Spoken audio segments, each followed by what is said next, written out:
Assalamualaikum warahmatullahi wabarakatuh.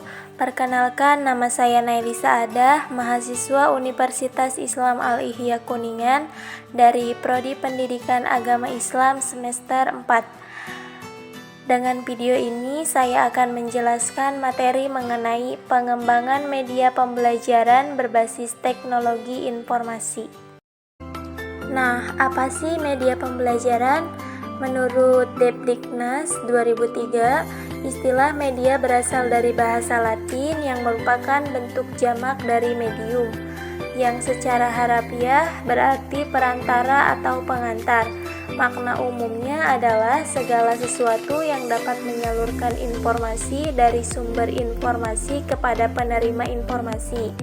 Proses belajar mengajar pada dasarnya juga merupakan proses komunikasi, sehingga media yang digunakan dalam pembelajaran disebut media pembelajaran. Media pembelajaran merupakan bagian dari sumber belajar yang merupakan kombinasi antara perangkat lunak atau bahan belajar dan perangkat keras atau alat belajar. Selanjutnya ada jenis-jenis media. Dari berbagai ragam dan bentuk dari media pengajaran, pengelompokan atas media dan sumber belajar ekonomi dapat juga ditinjau dari jenisnya, yaitu media audio, media visual, media audio-visual, dan media serbaneka. Yang pertama, media audio, contohnya seperti radio, piringan hitam, pita audio, tape recorder, dan telepon. Yang kedua, media visual. Media visual diam seperti foto, buku, ensiklopedia, majalah, surat kabar, poster, bingkai, dan masih banyak lagi yang lainnya. Kemudian ada media visual gerak seperti film bisu. Yang ketiga, media audiovisual. Media audiovisual diam seperti televisi diam, film rangkai dan suara, buku dan suara. Media audiovisual gerak seperti video, CD, film rangkai dan suara, televisi, gambar dan suara.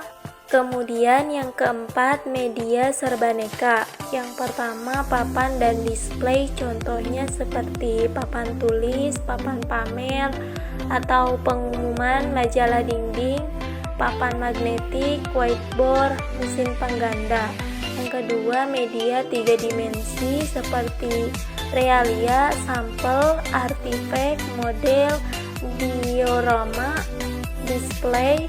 Kemudian yang ketiga, media teknik dramatisasi, contohnya seperti drama, pantomim, bermain peran, demonstrasi, pawai atau karnaval. Kemudian ada sumber belajar pada masyarakat, contohnya seperti kerja lapangan, studi wisata, perkemahan. Selanjutnya ada beberapa media yang dapat digunakan dalam pembelajaran berbasis teknologi informasi menurut Aiketut GD Dharma Putra tahun 2009. Yang pertama, internet. Internet adalah media sesungguhnya dalam pendidikan berbasis teknologi informasi. Karena perkembangan internet kemudian muncul model-model e-learning, distance learning, web-based learning, dan istilah pendidikan berbasis teknologi informasi lainnya.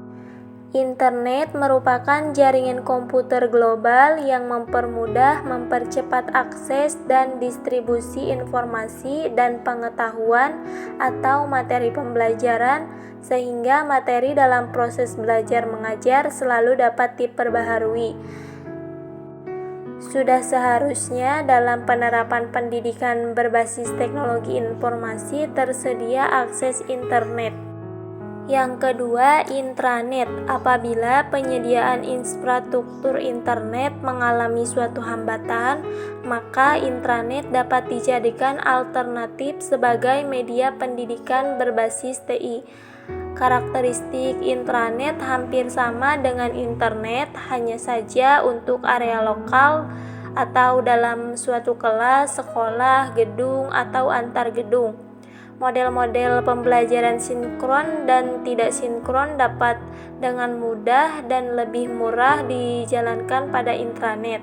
Menurut penulis, pada kondisi-kondisi tertentu, intranet justru dapat menjadi pilihan tepat dalam menerapkan pendidikan berbasis teknologi informasi.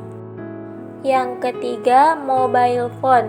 Pembelajaran berbasis TI juga dapat dilakukan dengan menggunakan media telepon seluler. Hal ini dapat dilakukan karena kemajuan teknologi telepon seluler yang sangat pesat.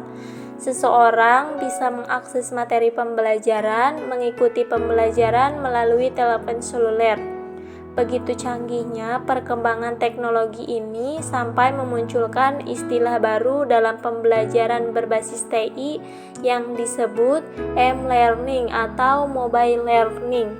Dan yang keempat, CD-ROM atau flashdisk. Media CD-ROM atau flashdisk dapat menjadi pilihan apabila koneksi jaringan internet atau intranet tidak tersedia.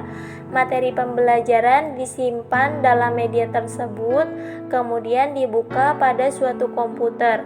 Pemanfaatan media CD-ROM atau flashdisk merupakan bentuk pembelajaran berbasis TI yang paling sederhana dan mudah. Mungkin itu materi yang dapat saya sampaikan. Mohon maaf atas segala kekurangannya. Terima kasih sudah menyimak. Saya akhiri billahi taufik wal hidayah. Wassalamualaikum warahmatullahi wabarakatuh.